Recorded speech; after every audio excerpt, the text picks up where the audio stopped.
this part. I would also like to thank all the visitors who came today, Aaron and Kiara. I hope you enjoyed tonight, and I hope you will return. Can everyone please open your Bibles to Isaiah chapter 41, verse 13, when you haven't said it yet.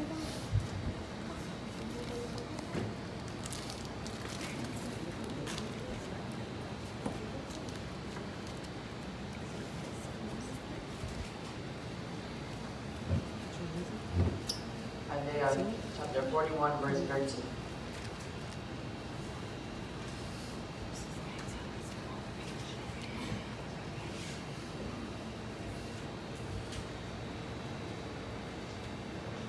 Amen.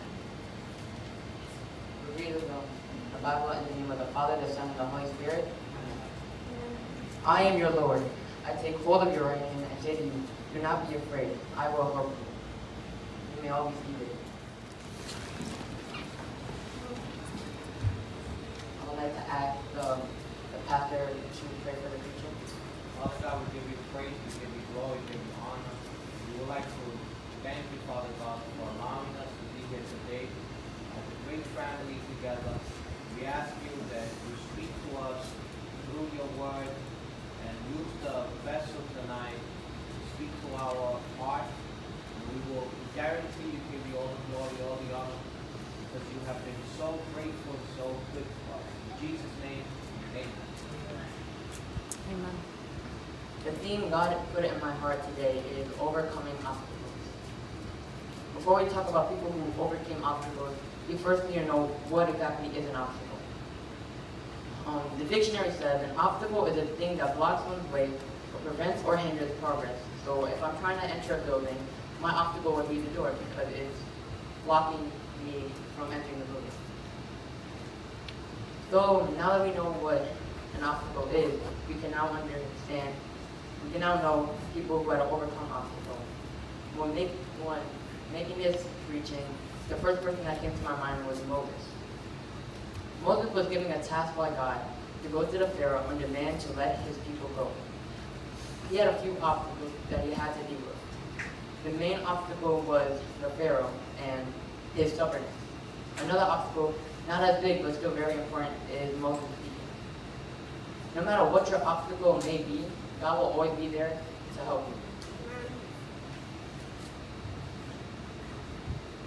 He helped Moses with the speaking problem, bringing his brother along, Aaron.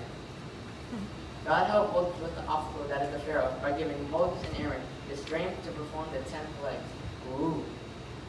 Those 10 plagues were water turned into blood, so they couldn't drink the water and the fish died. Frogs everywhere would be annoying. Lice in the net. Flies, livestock dead, which means cows, herds, horse, they were all dead. Boils, which is bumps on your body, and they're really painful. Hail / thunder / fire rains down from the sky. Locusts, darkness, and last but not least, the death of the firstborn. After the death of the Pharaoh's firstborn, he gave up and let the Israelites be free. I know my parents will give up after the death of their firstborn, right, Mom?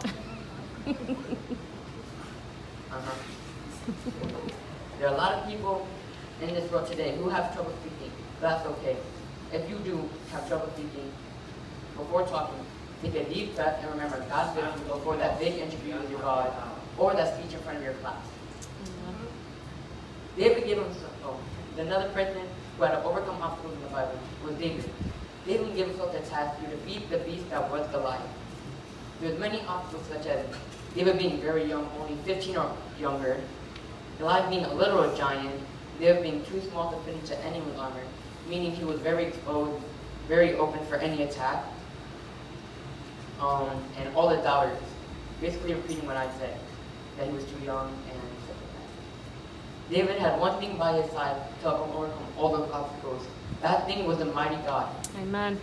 In 1 Samuel chapter 17, verse 45, it says, "You are coming against me with a sword, a spear, and a javelin, but I'm coming against you in the name of the Lord who rules over all." Amen. David brings with him 5 stones, a slingshot, and the power of the Lord to this battle. David takes one stone, puts it in a slingshot, and boom, hits Goliath right in the dome. This caused Goliath to fall, and David uses his sword to cut Goliath's head off. We have to be like David and have faith in God that He will help us defeat our obstacles with us. The final people that I want to talk about is all of you. Each and every one of you have your own little obstacles that you have to go through every day, no matter big or small. It could be as small as someone at work being annoying, or as big as your hair looking a mess. The second one I go through every day, and it is not a pretty sight. There is one task that we all should try to complete. That task is entering the gate of heaven. When we all try to complete this task, there will always be the same obstacle. That obstacle is the devil. Like Moses and David, God will be right by our side battling with us. Even though at times the obstacle may seem big, just remember 3 things. 1, God is always with you. 2, you do not need to fight your battles alone. Living Rock Church will be open to all of you, all those who need someone to face your battle with. And 3, the most important, listen up close. No obstacle can be worse than me on a bad hair day. Amen.